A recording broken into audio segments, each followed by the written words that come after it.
Ito naman, puntahan natin ang isa pa sa... hindi naman, hindi naman pala amputee si Angela. Kompleto-kompleto ang kanyang mga extremities, no? At syempre, kahit... Sino? Oo, sino ba kasama niya? Sino? Sino kaya ulit? Paano ba yun sisigaw? Sino? Yan, sino? Sino ang kasama ni Angela sa kusina? Ange! Hulaan mo! Sino? Sigawan na! Ang layo nyo eh. Oo, at syempre gutom na nga tayo ngayon, ano? At kasama pa rin natin ang ating twisted chef na si Chef Wendell Melo para bigyan na naman tayo ng kakaibang twist ng kanyang breakfast. Good morning. Good morning. Welcome back. It's always nice to have you here sa GMK. Thank So, you. what do you have for us? Okay, lulutuin po natin ngayong umaga, tinolang manok with a twist of meatball.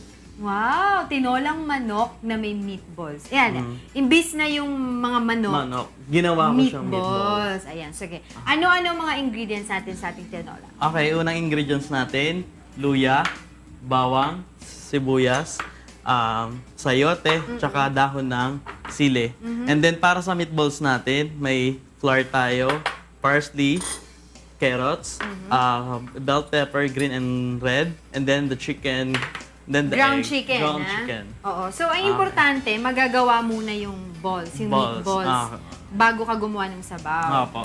Okay. Sige, Okay, simulan. start mo. Teka lang, tatanong ko muna dun sa gulay natin. Yung iba kasi, pag walang sayote, they put papaya. Papaya. Okay lang papaya. Pwede Yung rin green po. papaya, hindi po yung hinog, ah. Pero yung iba po ginagawa Ginahinog nila pa yung rin? hinog. Ah, Lalo di na ba sa- parang tatamis yung ano? Yung mga Philippine natin sa ibang bansa, ginagawa nila yung hinog. Kasi alos nakukuha nila doon is mga hinog na.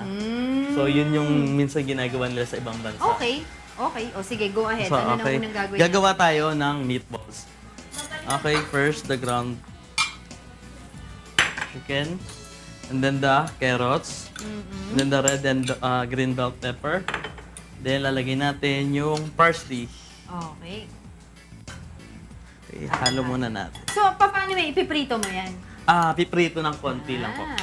Talagang ibang-iba yung mga ginagawa mo, no? Then, Hindi katulad lagay ng natin yung ordinaryong flour. Putahe. Okay. Okay. Lagyan natin Tapos, ng... mix lang ng mix. Apo. Pepper. Pepper. Salt and pepper to taste. Okay. Diba? Okay. Yan. Mga ilang minutes na bang pagluto niyan? Pag-prepare? Saglit lang. Less than 20 minutes. Tapos na po tayo. And then the last, yung egg Bakit natin. nilalagyan ng egg? Para mag-bind? Para mag-bind yung ano yung... Galing. Pwede na ako, ha? Yan. Okay. And then, gumawa na rin po ako ng finished product Oo, natin. siya. Magic! Tada! Eto na yun. Ayan. Then, pinride ko na rin siya ng bahagya para hindi na siya maghiwa-hiwalay sa tubig natin. Okay. And then, eto na. Magigisa na po tayo ng... So, yung, luya. yung paggawa nila ng tinola, yung usual. Usual Usual na uunahin yung luya. Luya. Usually kasi iba bawang yung inuuna. Bawang. Pero ginagawa po natin kasi para lumabas yung lasa ng luya. Kaya inuuna natin yung Di, at luya. saka I think also, mas maganda yata, medyo pangatlo yung bawang. Kasi mabilis maluto ang bawang, Yung bawang. diba? Yung iba naman din, ginagawa din ng mga chefs natin, inuuna din yung bawang. So, iba-iba, parang kung ano yung mas prepare niya. Okay, pero ikaw, ito luya, Luya. para yung flavor niya lumabas Lumabas. mismo dun sa sabaw. Okay. After ng luya, anong ilalagay mo?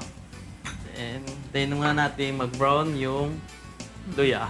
Okay, so habang inaantay natin mag-brown yung luya natin dito, babalikan natin si Chef. At kayo muna dyan, guys.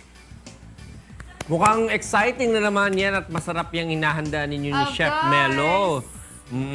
Pero sige, hayaan muna namin kayong lutuin ng todo-todo yan. Siya lang magluluto. Ako lang yung kakwento. Oh, sige, sige. Sagot ko na kwento. Pero bilisan nyo ha, dahil syempre kumakalam ng Oo nga ang ako tiyan din ni eh. Talia Sobrang dito. gutom na ako. Sige, maraming balikan nyo kami. salamat.